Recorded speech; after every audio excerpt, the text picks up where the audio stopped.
ئاگاداریەک لە زمناکۆوە بۆ ئازاد 1760 برادران ئاگادار بکەرەوە حوتی مانگ زەماوەند بکەن. هەواڵی ئەنفال چەشنی هەواڵێکی شوم و ناچیز خۆی کرد بەرماڵێکدا. بروسکە ئاساست و ویژدانی هەر کوردێکی پڕ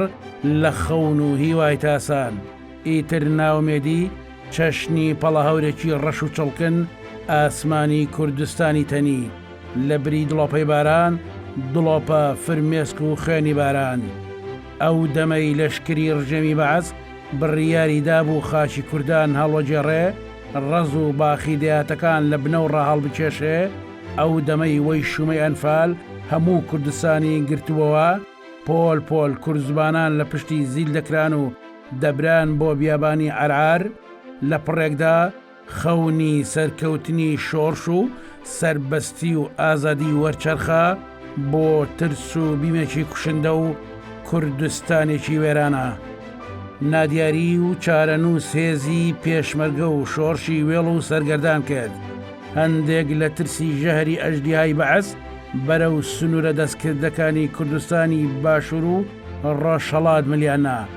هەندێکی ترمانەوەی ناچاری و خۆ حەشاردانی هەڵبژارد دواتری زۆر بەیان ڕادەستی هێزەکانی بەعەز کران و ئەنفال کران. ئیتر ئەوەی بۆنی خەبات و شۆڕش کوردبوون و نەتەویبوونی لێباتایە حرام و قەدەغەکراو بوو. کوردستانیان کردە بیابان و دانیشتوانی زۆری گوندەکانیان لە ئۆردوگا زۆرە ملەکاندا کۆ کردەوە. هەموو شت قەدەغەکرا چونکە دوور نەبوو تا لێواری مەرگ پەلکێشیان بکات. دیمەنی سووتاندنی دێیەکان و ئەنفالکردنی خەڵک و پێشمەرگە وەک مژدێکی گەورە و گران لە تیڤیەکانی بەعسەوە پەخشکران. بەو دیمەنانە بەعەز شاگەشکە و کوردیش زامدار و پڕ ئازار دەینوان. هێندەی نەبرد شۆڕش کبکرا. لەوە بەدووە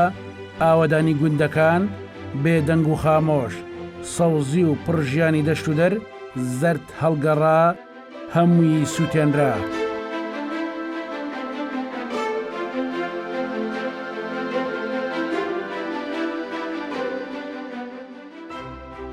لە ترۆپکی هێز و بازی بەعس و لە دەیجووری شەوانی ناومێدی کوردبووندا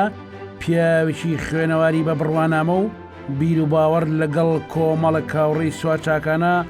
کوردستانیان چۆڵ نەکرد و لە سنوورە دەستکردەکان خۆیان هێشتەوە و باوەشی نیشتیمانیان جێنەهێشت. دروست هەر لە ساڵی 1970 و بەتین و تاوی شۆڕشینەوە بە هەستی نەتەوایەتی و خەباتجێڕی دەستیان بەڕێخستنی جەماوەری کوردستان کردەوە و لەو ساتەدا گرۆپێک گیان لەسەر دەستی نیشتیمان پەروەر لە نێو دڵی شارەکاندا بوونە هیوا و فریاد ڕاست. چەند فەرماندەیەکی دیکەش بێ گوێدانە دڵڕەقی جەلادەکان دڕندەی گورگەکان گەڕانەوە نێو شارەکان. ئیتر ڕێخستنەکان ڕایاڵەی بەهێزی شار و شاخ بوون. وەک کەمیشە بارگاوی بوون بە فەلسەفەی ڕەنج دەران و هەژاران داکۆکیکردن بوون لە ئازادی و دیموکراسی و مافی مرۆڤ. ئیتر مانگی 12 ساڵی 1970 دووبارە دەستکرایەوە بە ڕێخستنی خەڵک و زیندووکردنەوەی ڕێخستنەکان بە شێوەیەکی جیاوازتر و دروستکردنی سوپای ڕزگاری کوردستان سرک. پێم خۆشە لەو یادە پیرۆز و مەزنەدا بۆ وەفایەک بۆ خوێنی شەهیدان و ئەوانەی کە لەو ڕۆژانەدا بەشدار بوون کە بەداخەوە ئەوە 33 ساڵ تێپەڕی بەسەر ئەو یادەدا وای لە هاتووە ئەوانەی کە بەشداری ڕاپەڕین بوون بڕوا بکە خۆیان دەدەزنەوە لە باسکردنی ئەو ڕۆژە پیرۆزە. ئەوەی کە لە تموحی ئێمەدا هەبوو بەداخەوە ئەوانە نەهاتە دی. ئەوەی کە دەیبینێ ئێستا ئەوانەی کە بەشداری ڕاپەڕنیان کردە تا ڕادەیەک بە شەرمەوە باسی ئەو ڕۆژانە دەکەن. بەڵام پیرۆزی و گەورەی ئەو ڕۆژە خوێنی شەهیدان ئەوەندە گەورەیە ناکرێ ئەو مێژوە پڕشکۆیە فەرامۆش بکرێت. سەرەتا من پێم خۆشە کاک عەبدوڕەحمان بچمەوە دوای ئەنفالەکان.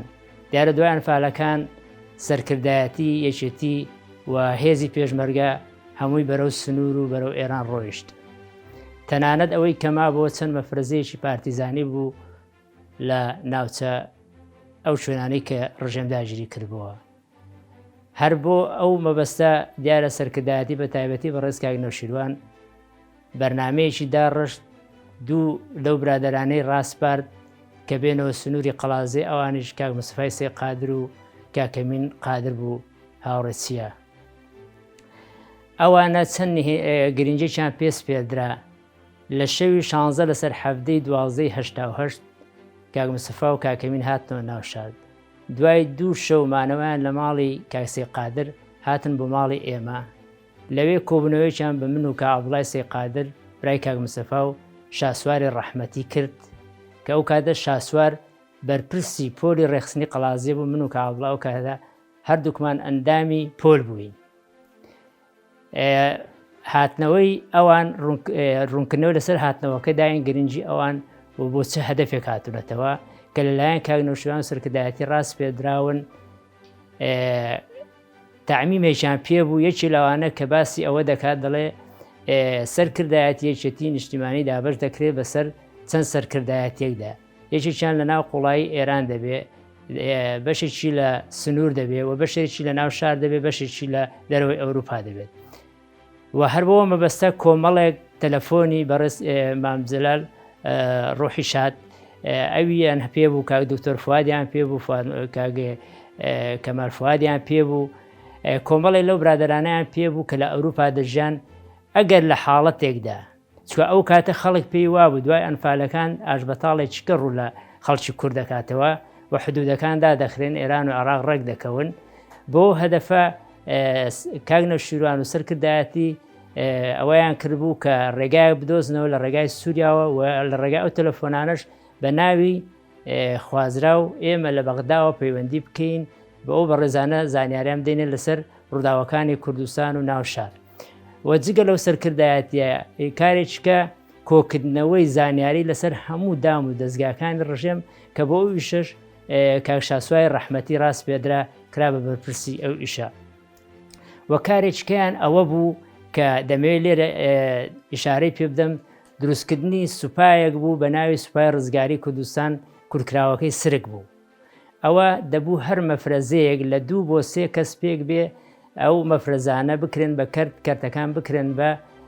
تیپ. تواندرا لە هەندێک شوێنی سلەیمانی و هەولێر تا ئاستی تیپ ئەو تەشکیلاتە ڕێکخرا ئەوە زۆر پێش ڕاپەڕین. دیارە دوای ئەو جگە لەوەش ڕێخستنەوەی هەموو ڕێخستنەوەکانی کوردستان لە قەڵازێ و لە ماڵی ئێمە و کاک مستەفای سێ قادر ماڵی باوکی و ماڵی کەسەکانی کاکەمیندا کرا. بە دەرەجە یەکەم لە ماڵی ئێمەدا من لەوێ کۆمەڵی برادرم ناسی هەر لەوێش کاک مستەفا و کاکەمین ئیشەکانیان دابەش کرد بەسەر من و کاک عەبدوڵادا بۆ ڕێخستنەوە و ئیش و کارەکانی سنووری بیتوێن و کۆیە و بەشێک لە ناو هەولێر و بەشێک لە برادرانی کەرکووک بە من سپێدرا دۆزینەوەیان چکە ئەو کاتە تەنزیمات و هێزی پێشمەرگە لێک دابڕابوو.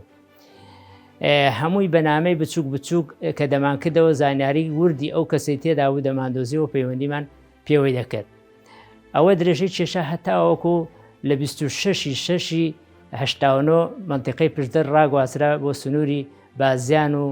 سنووری هەولێر، یانی سنووری سلەیمانی و سنووری هەولێر. ئێمە لەگەڵ کاک عەبدوڵای سێ قادر بەرخەبات کەوتین.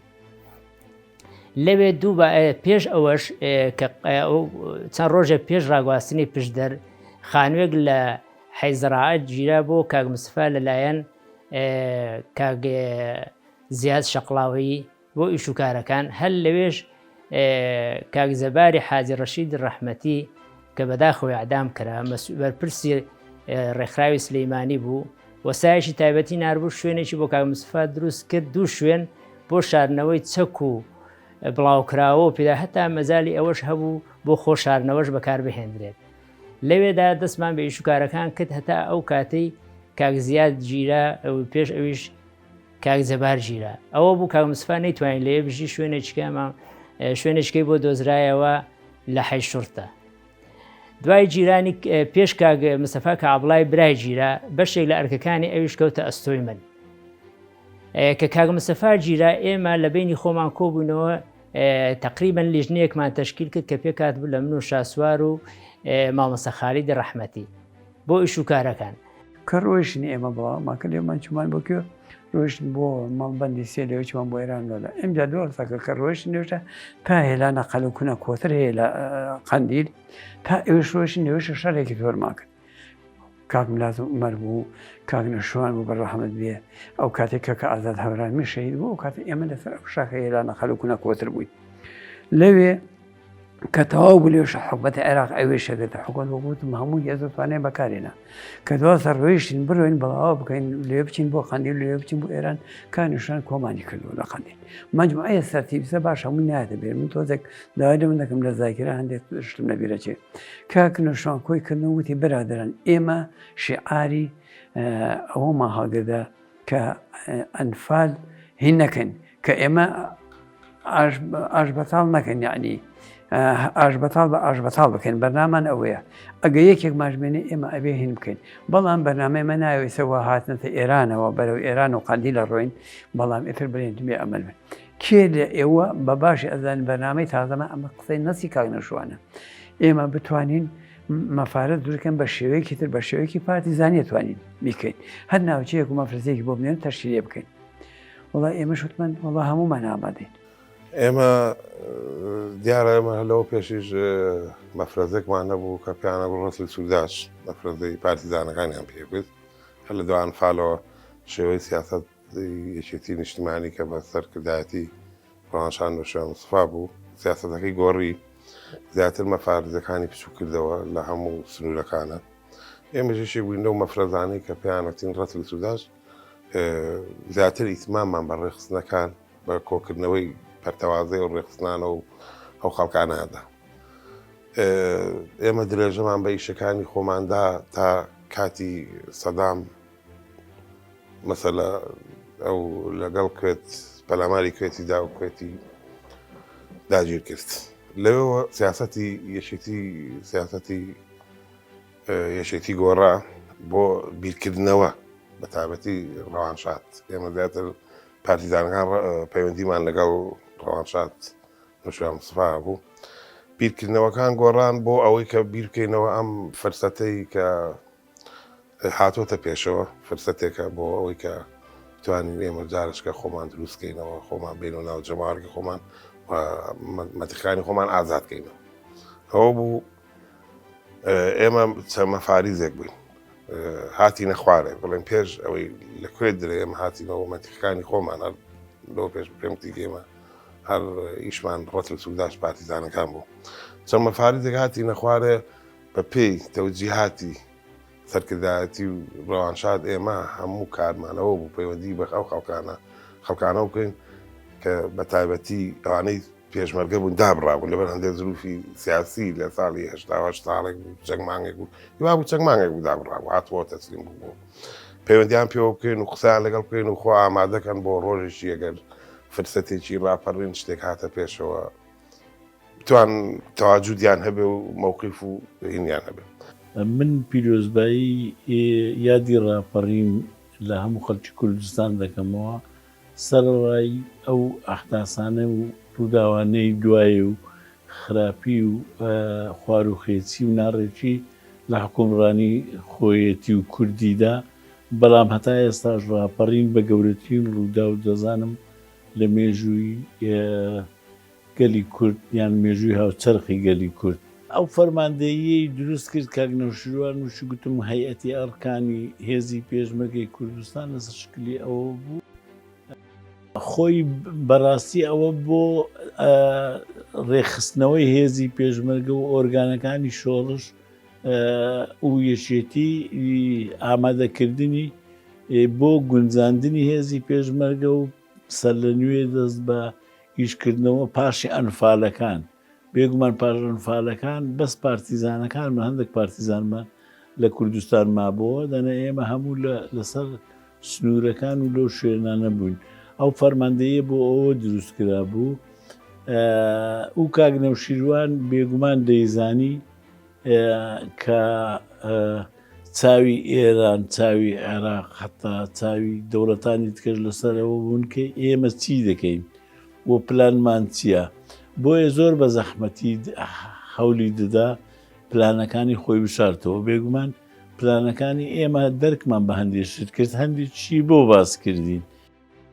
بەڕاستی ینی ئەوە پلانی ڕاپەڕین نەبوو پلانی ڕێخستنەوەی هێزی پێشمەرگە بوو بۆی کە زۆربەی گەنجەکان بکرێن بە پارتیزان و بنێردرێنەوە لە بۆ کوردستان بە شێوەی پارتیزانی و ڕێخستنەکانی شار بەهێزکەینەوە و سە لە نوێ ڕێکیان خەینەوە و هینی بکەین ئەو پێکەوەش علاقاتیان هەبێ یعنی ڕێکخراوەکانی شار لەگە پارتیزانەکانی لە کوردستان ئاگایان لە یەکتری بێ و پێویستیان بە سەرکردایەتی و مڕازعی سەرکردایەتی و شتانە نەبێ هەر ئیشەشیان هەبوو ڕێخستن بە پێشمەرگە پەیوەندی تونتۆلیان هەبێ بۆ پێشمەرگەش ئەگە پێویستی هەبوو برینداری هەبوو پێویستی بە فیشک بوو پێویستی بە هەرسی شتێک بوو پارتیزانەکان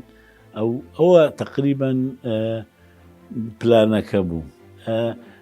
کاک نەوشیروان دەیویست کەس بەو پلانە نەزانێ و بە تایبەتی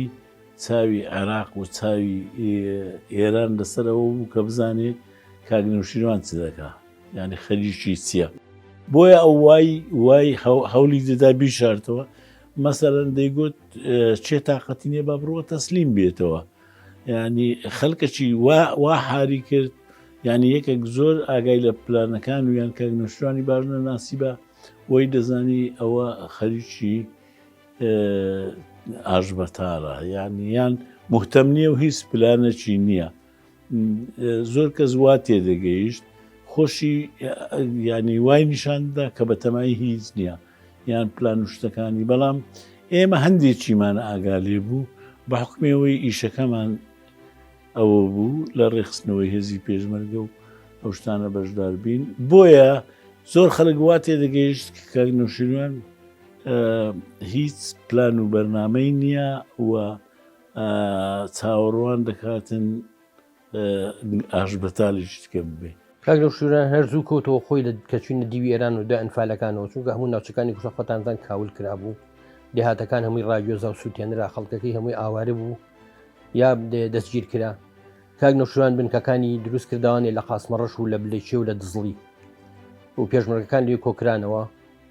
و ئامادەکاری کرد بۆ ناردنەوەی مەفرەزی پارتیزانەکان بۆ سنوورەکان کە کاک نەوشیروان خۆی سەرپەرشتیە کرد لەگەڵەوەشا سوپای ڕزگاری دروست کرد سرک بە هیوای ئەوەی دەشکرێک سوپایەک دروست کرێت لە ناوجەرگەی دوژمنە بۆ ڕووبوو ڕۆبوونەوەی دەسەڵاتی بەعس لە شارەکانە مەسەلەی ئەوەی کە شتیوا بووێ بە هیچ شتێک شتیوانە بوو ئاگاداری شتیواژ نەبوو مەسەلی بڵێ ئاژبەتاڵە یا بەیاننامەیەکی دەرکردوێ بۆ شتی شتیوانە بوو چونکە زۆر بە جددی ئەو خەریکی مەفرەزە پارتیزانەکان بوو لەگەڵ سرک دوای ئەوەش لە داگیرکردنی کوێتە شانەکانی شاڵا و بروسکی دروست کرد خۆی سەرپەرشتی ڕێخستنەکانی شارەکانیە کرد کاک نەوشیروان پێشتر هەنێک کەسی ناردەوە شارەکان بۆ ئامادەکاری یەکێ لەوانە کاک مستەفای سێقایر بێکێ لەوانە کا خەلد ڕەزا بوو کە دەفتەر خدمان بۆ دروستکرا بە نێرانەوانێ کا خالید لە سلەیمانی بوو و کاک مستەفا بۆ شوێنی تر نێرا بوو بۆ سەرپەرشتیکردنی ڕێخستنەکان و ئیشوکاری ڕاپەڕین چۆن ڕەوانشاد نەوشیروان مستەفا لە کتێبی لە کناری دانوبەوە بۆ خڕەی ناوزەنگ ئاماژە بە ئەزمموی تایبەتی خۆی ئەدات و دەڵێ لە پێناو هەڵگیرسانەوەی شۆڕژدا دەستبەرداری دوا ساڵی خوێندنی دکتۆراکەم بووم لە ڤێنای بووکی ڕازایەوەی ئەوروپاوە گەڕایەوە کوورەی خەباتی کوردایەتی و لەگەڵ هاوڕێکانیدا کەوتنە ژێرباری هەستانەوەی شۆڕش کە دوجار سەری لە ڕزگاری و ئازادی یەکجاریەوە دەرکرد بۆیە دوای تاوانی ئەنفالیش بە هەمان ئیرادەی بەهێز و گەورەوە بەردەوام بوو نیشتیمانی چۆڵ نەکرد. دو ساڵی هەشتاوەشتەوە نەوشیروان مستەفا زیاتر هیلاک بوو بەدانێ تا ڕشتنی زیندووکردنەوەی ئەو نەکسە گەورەی کە لە هەشتاوەشتا بەرمان کەوتن مەسەلە سەرکەوتوش بوو حکومەتەوە بوو لە کاتێکا کە لەگەڵ کوێتاوی کرد زۆر ئەگەر هەموو سەرکردەکانەوە کاک نەوشیروان بیرامکران ڕاپەڕین بەرەمی زیاتر بیایە بەڵام پێمە تاکە ئەوەی کە من ئاگادار بووم تاکە کەس ئەو بوو کە بیری دەکرێتەوە هەندێکە زانە گاڵتەی پێباتێکایی بە چەند کلاسکۆف ڕاپەڕی چۆن دەکرێت شار چۆن بە چەند کلاسکۆفێکێکی بێ ئێمە نامانێ ناوی خەڵک بێن خەڵکان دیار ێستا هەر ئەوانش نانێ کوردستانیان کردەوە بە سوودماک و کەیانێتە ئەو ڕۆژێک کە خەڵک ئێستا لەوانە گاڵتەی بە ڕۆژی پیرۆزەکانی ڕاپەڕین کە ڕۆژی ڕاپەڕین ڕۆژی زۆر پیرۆزە بەڕاستی هەزاران گەنج هەزاران کەس خوێنی بۆ داوە خوێنی داوە بەڵێ منیش ئێستا لەگەڵ ئەو مەعاناتی خەڵکان کە خەڵک ئێستا لەم دروشەیە هەر ئەو برادەرانە نەسایانەوێ هەم ڕەوانشات هەم ڕاپەڕین سوو بکەن مەسەلە خەخوان ئەسڵەن لە هیچ بەرنامێکیان نەبووە لە هیچ شوێنێکیشان نەبوون لە هیچ وتاریشان نەبوون بەڵام ئێستا دانیشتنم ڕۆژ وجودیان نەبوو ئێستا دانیشتن لەبەرەوەی خوانیتیان نەبوون خوانیتیان نەبوون هانەیە و ڕۆژانە ناشرین کرد دیارە هەر لەو کاتەدا کە عێراق بەلاماری کوێتیدا لە ڕێگای تەعمیم و لە ڕێگای دەنجی گەلی کوردستانەوە ئاگادار کراینەوە کە ئێمە دەست بکەین بە ڕێخستنی هەموو ئەو کەسانەی کە پێشتر ڕژێم چەکی جێی شاوی بەسەردا تەوزیع کردبوو چکە ئەو کاتە بە زۆرەملێ بەسەر قوتابیان بەسەر فەرمانبەران بەسەر هەموو ئەو کەسانەدا چەک تەوزیع کرابوو ئەو هێزەی کە پەلاماری کوێتی پێدرا زۆربەی شوێنەکانی چۆڵ کردبوو دەبوو پارێزگاری لە دام و دەستگاکانی ڕژێم جێی شعبی بیکات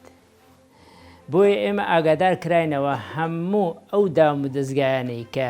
پیاوانی کوردی لێ تەنانەت لە ناو جێشی عراقیشدا ئەو سەربازە کوردەکانیش پەیوەندیان پێوە بکرێت پەیوەندیان پێوە بکرێت و ڕێک بخرێن لە شانەی چەکداردا ئێمە لەگەڵ برادرانی ڕێکخراوی سلەیمانی وا ڕێکەوتین کە سنووری هەولێر و بیتوێن ناوی شانە چەکدارەکان بنێین بروسک ئەوەی سلەیمانیش بە ناوی شاڵاوە بوو ئێمە لەو کاتەوە دەستمان کرد بە تەشکیلکردنی شانە چەکدارەکان هەر شانە چەکدارێکی ژمارەیەکی تایبەتی خۆی هەبوو ژمارەیەش تایبەتی خۆی بۆ دیاری کرابوو کە ئەو شانە بۆ ئەوەی کە کاتێک ئێمە ڕێکمان خست و ئەو ژمارانە بدەینە دەنجی گەلی کوردستان بۆی ئەو کەسە هەست بەوە بکات کە ئیشەکەی دروستە و بە ئەوەی نەک عەشوایی کراوە هەستی بە شتێک دەکرد کە پێی مرتاح دەبوو ئەو کاتە کە ژمارەکەی بخوێنرێتەوە هەتا ئەوانەی بادینانی شەر بە ناوی بروسکەوە بوو و پێکات بووین بۆ هەموو تەنزیماتی ئەوەی کە پەیوەندی بەیەکێتەوە بوو ئەو هینە بوو ئەو تەعمیمە بوو دیارە هەر بۆ ئەو مەبەستەش زۆر پێش ڕاپەڕین کاک نەوشیروان کاک عەزیزبەجی ڕەحمەتی لەگەڵ کوردی کوڕی بە جیهازێکی ڕاکاڵەوە لە ڕێگای شەهید سەلاح دیلمانی مەفرەزەیەک ناردەوە بۆ سنووری مێدێرە لەوێ شوێنی بۆ دابین کرا لایەن برادرانی مەعارەزەی ئێرانیەوە ئێمە هەموو ئەو شتانەی کە ڕۆژانە ڕووی دەدا زانیاری و معلومات لەسەر دام و دەستگایەکان لەسەر جێشی عراقی لەسەر ڕێخستنی شانە چەکدارەکان هەمووی لە ڕێگای جیهازەکەی کە عەزیزبەگەوە دەنێدرا بۆ سەرکردایەتی دیارە ئەو کاتە من ڕاستەوخۆ شوێنی کە عەزیزبەگەم نەدەزانی بەڵام برادێکمان مامۆستا محەممەد سەرکەبکانی لەگەڵ عەلی خەیات شوێنی ئەویان دەزانی ڕۆژانە ئێمە ئەو زانیاریانەی کە دەستمان دەکەوت لە ڕێگای جیهازەکەی کە عەزیزبەگەوە دەماندایە سەرکردایەتی لە دەنجی گەلی کوردستان بڵاو دەکرایەوە دوای داگیرکردنی کوێت کاک نەوشیروان ئەگەرەکانی جەنگی خلیجی نووسی لە ئەگەرەکانە دایناوە ئەگەر لەشکری عێراق گەڕایەوە ئەگەر نەگەڕایەوە ئەگەر تەحالوف لە عێراقیان نا بەڵام ئەگەری زیاتر ئەوە بوو کە لە عێراقیرێ لەسەر ئەساسی ئەوە کاک نەوشیروان ئامادەکاری زۆری کرد بنکەکان لەسەر حدود لە قاسمەڕەش لە بلەچێ لە ناوچەی هەورامانی لە هاورامانی ئێران ئەوانە بنکانە هەمووی حازر و ئامادە کرا بوو کاک نەوشیروان ماوەیەکی زۆر پێش ڕاپەڕین ڕۆژە لە قاسمەڕەش بانگی کردم وتی وەرە ژوورەکە ئیشم پێێتە کە چوم وتی ئەم جەدوەلە هەیە بەشکم بۆم تەبعکەیت بە تایپ چوومە ئەوێ ئەو جەدوەلە پێگات بوو لە هەموو میحوەرەکانی کوردستان لە دووهۆکەوە هەتاکو ناوچەی خانەقین هەموو جیا کردبووانێ هەموو میحوەرەکان هەرێکەی ئەندامێکی مەکتەب سیاسی سەرپەرشتیە کرد ئێمە نازانین ئەو کاتە لە فەرماندەیی گشتی هێزی پێشمەرگەی کوردستانی یەکێتی نیشتیمانی بووین فەرماندەیی لەسەر شێوەی هەیئەتی ئەرکان دروستکرا بوو فەرماندەی گشتی هێزی پێشمەرگە لە 9 کەس پێک دەهات هەرێکە ڕوکنێکی ئیشەکەی گرت بواستەوە بە سەرپەرشتی ڕاستەوە خۆی ڕوانشاد نەوشیروان مستەفا ئێمە نازانین کاک نەوشیروان چەندی بیر لێ کردبووە بێگومان ئەو لە بۆ هەموو حەدەسەک پلان و نەخش و شتی خۆی هەبوو بەڵام بزەبت تاریخەکەیم لەبیر نەماوە بەڵام ڕۆژێکیان من و کاک ڕەهبەری سەید برایم و بەڕەحمەت بێ کاک خەلیل گۆسکی چوینە لای کاک نەوشیروان و لێمان پرسی گوتمان ئەوە ینی لەسەر وڵاتەکەی ئێمە شەڕە ئەو کاتە عاسیفەی سەحرا دەستی پێکرد بوو ینی لێدانی بە تەیارە لە سەدام پێشتر گومان هەبوو لەوەی ئایا جێشی عێراقی دەکشێتەوە یان ناکشێتەوە یان لێی دەدەن و ئیجباری دەکەن یان سەدامی دەڕوخێنن یان چی دەکەین ئێمە لەسەرمان بوو خۆمان ئامادەکەین بۆ ئەو ئەگەرانەی کە ڕوودەدا ئایا عێراق دەکشێتەوە شەڕ نابێ ئایا شەڕ دەبێ و سەدام دەڕوخێ ئایا شەڕ دەبێ و سەدام دەمینێ ئیتر کۆمەڵێک ئەگەری زۆر هەبوو لەو هینەدا بۆیە مێژوەکەم بزەبت لەبیر نەماوە بەڵام تاکید بوو کە لە سەدامیاندا دەستیان بە لێدانی تیارە کرد ئەوەی ناویان لێ نابوو عاسیفەی سەحرا ئیتر ڕۆژێکیان ئێمە چوینە لای کاک نەوشیروان وەکو مەسئولی یەکەمی فەرماندەیی و ئێمە ئەو سێمان چوینە لای کاک نەوشیروان گوتمان ئەمە پێویستە پلانەکەمان هەبێ پلانەکە شەرت نییە جێبەجێ بکرێتن ئەگە جێبەجێژ نەکرێت بەڵام خۆمان حازرکەین و ئینمانکەی ئەویش جوابی داینەوە زۆر مناقەشەی لەگەڵ دیار بوو پێی خۆش بوو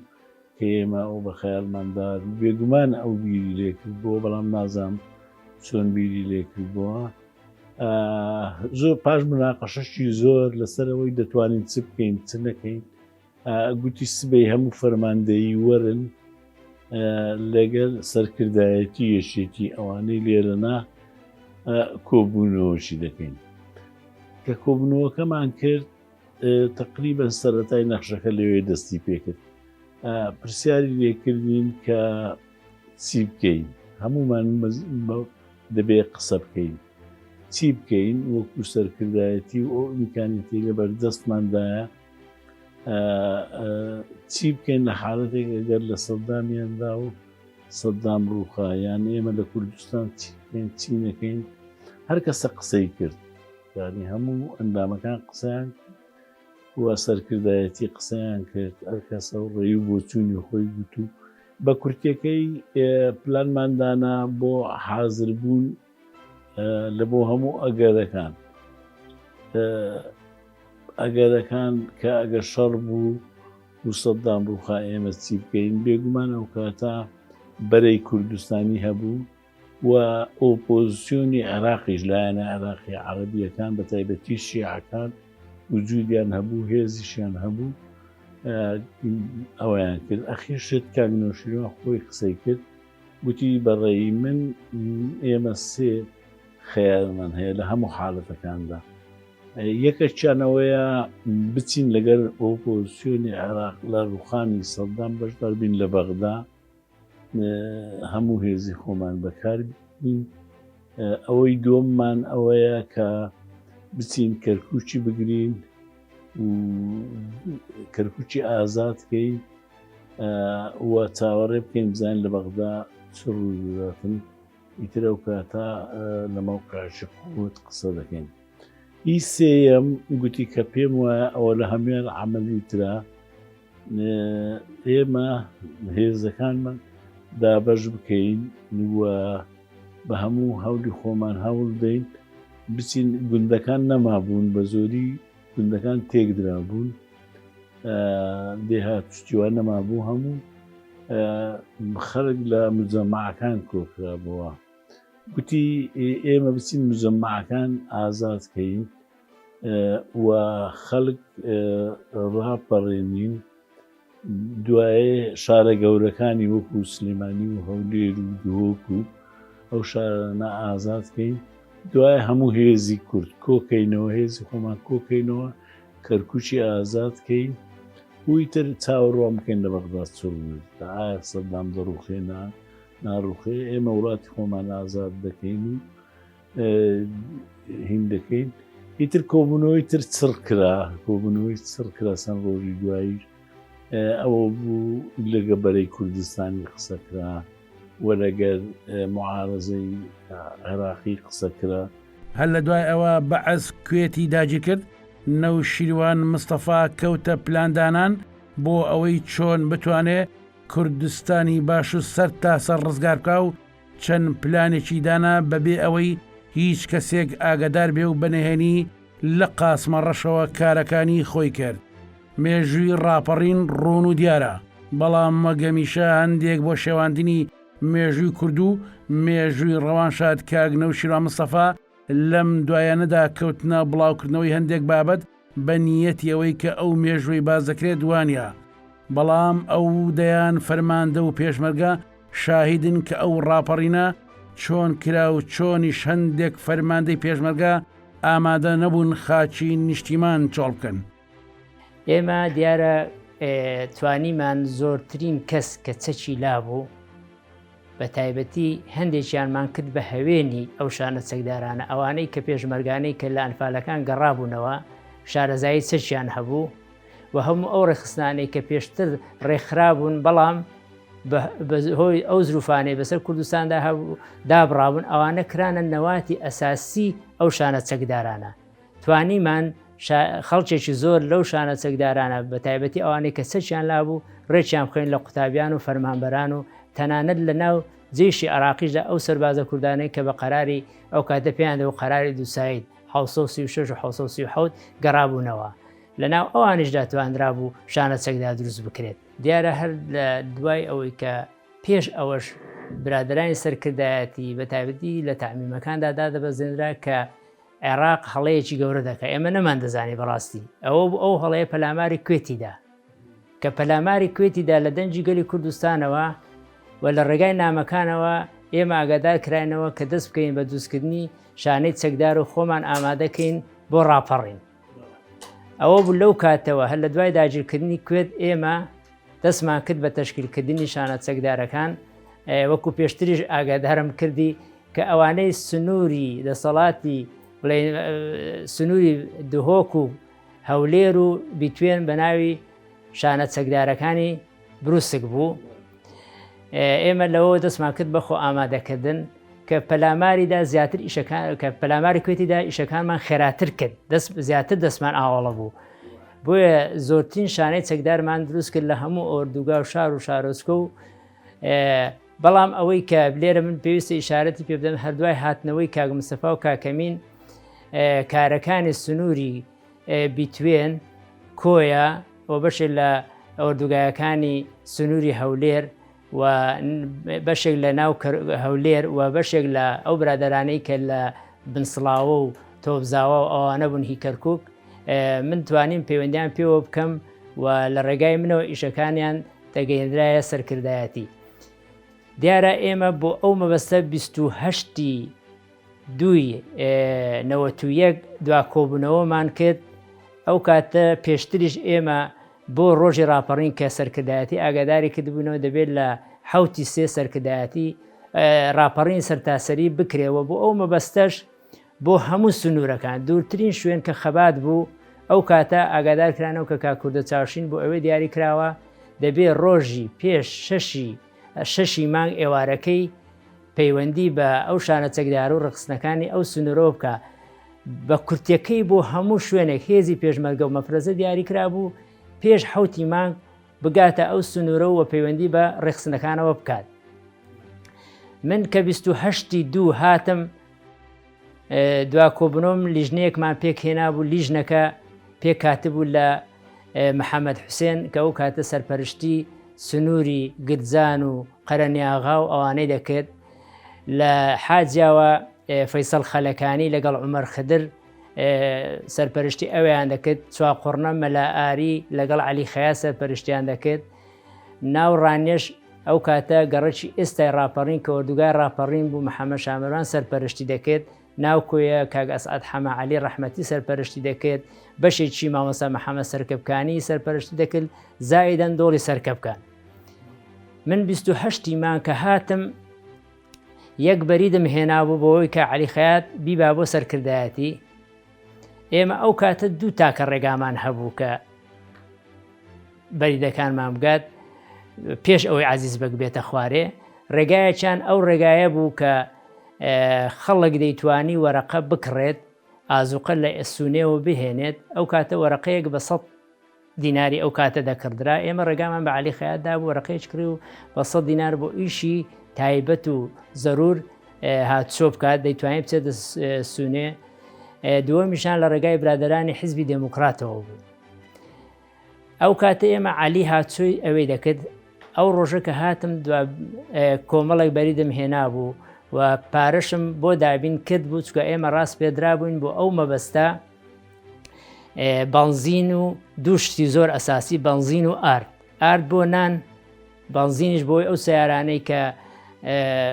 ڕژێم شتێک بوو حەساری خستە سەرمەتەکە پەکمان نەکەوێت بۆ هاتچۆ ئەوانە بەنزینی زۆر ئاردی زۆرماندا کرد بوو ئەو ڕۆژە ئەو مەسرفانەی کە برادران کردبوویان ئەوانم بۆ ڕەتکردنەوە هەروەها ئەو بەریدوشتانەی کە پێم بتەستیم کردن و دوا کۆبنەوەشم کرد لەگەڵی ژنەکان کە ئەو کاتە عومەر خدر و مامۆستا محەممەد سەرکەبکانی و ئەسعەدی ڕەحمەتی و عەلی خەیات بوون قەراری ئاخری کە گوتمان دەبێت 7 مانگ دەست بە ڕاپەڕین بکرێت و ئەو ئیشانە دیاری بکرێت دیارە دوای ئەوە من نەهاتمەوە هەتاوەکو 4 مانگ 4 سێ 91 4 سێ من دووبارە بەرید و ئەو شانە چەکدار و ئەو شانەی کە کۆکرابەوە هێنام لە ڕێگای عەلیەوە بینێرم کە دەبوو 5 مانگ بەیانی زوەکەی عەلی بچێ بۆ سەرکردایەتی ئەو شتانە ببات ئەوە بوو من بۆ دوای نێوەڕۆیەکەی گەڕامەوە کە گەڕامەوە ئەو کاتە ماڵی کاگمەلا قادر خانوێکیان لە حەیشورتە گرت بوو ماڵی کە شاسواری ڕەحمەتی وە شنۆخانی کاگ مستەفا کە ئەو کاتە کاگ مستەفا گیرا بوو هەمویان لێوە بوون وە جگەل لەوە کۆمەڵی برادری لێ بوو قەرەباڵێکی زۆر کە پێشتر ئەوانم دەناسی لەوانەی کە لێ بوو مامۆستا خالیدی ڕەحمەتی مامۆستا زیادی ڕەحمەتی شاسواری ڕەحمەتی شەهید خولە برای کاگ عەبدوڕەزاقی سەرکردایەتی کاگ مەلا قادر کاگ ئەیوب عەبدوڵڵا کاگ ئاسۆی فەقێ ڕەسووی ئەوانە هەموو لێوە بوون چاوەڕوانی منیان دەکرد بگەڕێمەوە پێیان وابوو من ئەو هەواڵم بیستۆ کە لە خەبات خەڵک خۆپیشاندانی کردو شەهید هەیە و بریندار هەیە و چوادەورەی خەبات گیراوە بە دەبابە و مەدەڕا و هێز من ئەوەم نەزانی بۆ بەڕاستی کوتیان شتێکی ئاوە بۆ چاوەڕوانی تۆین بۆی ئێستا بڕیارێک بدەین الان ڕەوانشاد نەوشام مستەفاوە بڵێن من خۆم فەرماندەی مەفرەزم بڵێن هەموو مەفرەزەکان لەلایەن ڕەوانشادەوە ڕاست بێت بڵێن پێی کە ئێوە زۆرترین پەیوەندی لەگەڵ ئەو خەڵکانە بکەن کە بڵێن مەسەلە زروفێک دێتە پێشەوە ئێمە ئافودانەکەین و ئێمە وازە ڕابردوو دێنینەوەوانە و بەڵام لەو ڕۆژەیە ئێوە مۆقیفتان هەبێ و پاڵپشتی شۆڕش و پاڵپشتی ئێمە بکەن ئەوە بوو ئێمە هەستاین بە ئەو کارە ڕێخستنانە و بۆ پلاندانانەی کە پێیان کردبووین مەکتەبی سیاسی و سەرکردایەتی و ڕەوانشادەوە توانیمان زۆر سەرکەوتوو بین لەبەرەوەی ڕاپەڕین خۆڕسق نەبوو ڕاپەڕین ئامادەباشیی باشی بۆ کرابوو هێزەکان دروست کرابوون ئەجا دواوەی چەند مانگێک پێشەوەی لە ڕێی شەید غەریب هەڵەت نییەوە کە مەسوولی ڕەتڵی ئێمە بوو توانیان کاخالی ڕەزا کە ئێستا خۆی لە ژیانە ماوە کاخالی ڕەزا بە جیازی شێباکاڵی بیان بێنە سلێمانەوە لە ڕێی ڕێخستنەکانی شارەوە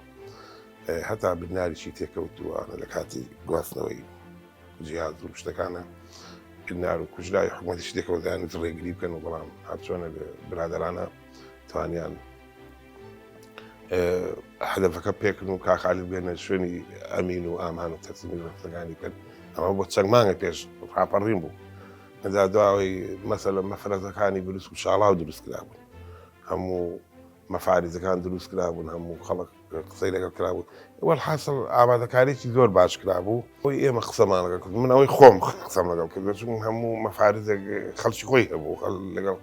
ئەوەی خۆم قسەم لەگەڵ کردن بەڵێ لە سا 80 90 دەبوو خەڵک ئامادەکاری تیا بوو خەڵک بەتاوی لە حیزبی باز بێزار بوو خەڵک نەهامەتێکی زۆری بینی بوو هەستێک کرد بەرەبەرە کورد ئەگەر شتێک نەکەن و هاوکاری ئێمە و ئەو شۆشان نەکەن کوردبوون بەرەبەرە بەرەوە نەمانەڕوا لەبەرەوەی لە مجەماعەکانە